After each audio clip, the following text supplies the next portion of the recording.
This is Keith Baggy of tvlesson.com with section 2.2 of Excel 2007, and the section is moving around inside the ribbon interface.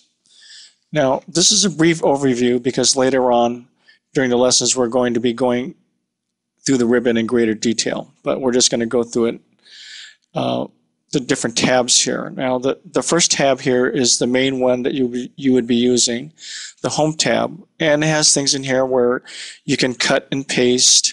Here's your font group for changing your fonts and sizes. Here's the alignment group for changing the alignment of things within your page. The number, which is for changing the numbering schemes of the numbers in your worksheet. Different styles. Here's your cell group for inserting and deleting cells inside your worksheet. And finally, editing, where you can do sorting and filtering. Second tab is Insert. And in this tab, you have the ability to insert tables. Second group is Illustrations. The third group is Charts. You can even insert hyperlinks. And here's the next group, Text, for putting in different sources of text objects. The third tab is Page Layout, which is the way the page is going to look when you finally print it out. So the first group in that is, like, you can pick different themes.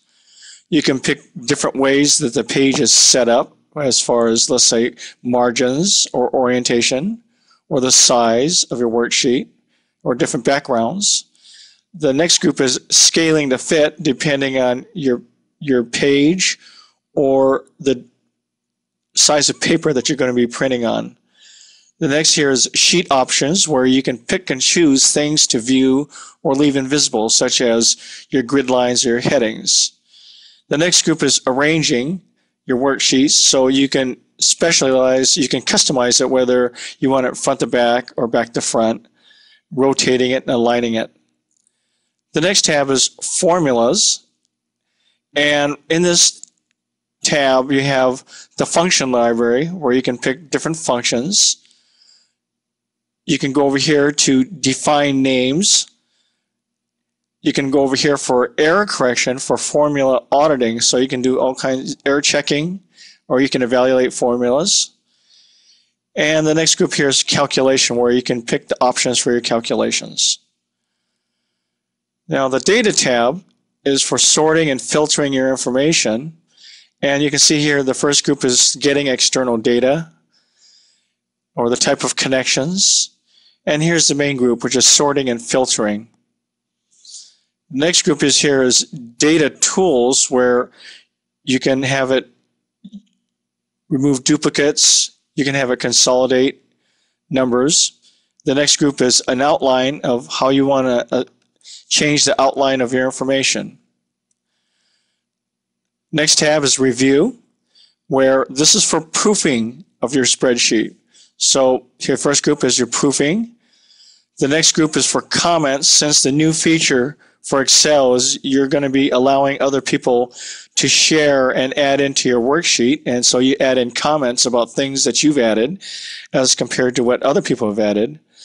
And then the next group is Changes, which is very important also, because in this group you can go ahead and share your entire spreadsheet or just portions of it, so you can protect it, certain sections that you do not want changes to be changed by other people. So you can keep track, such as right here, you can track the changes that have been made to your spreadsheet. The next tab is your View tab, and this is different ways that you can view your workbook, whether you want a normal view or a page layout view. You can show and hide, like as in the previous group, you can show and hide grid lines, rulers, your formula bar. The zoom, you can zoom in on different sections of your spreadsheet.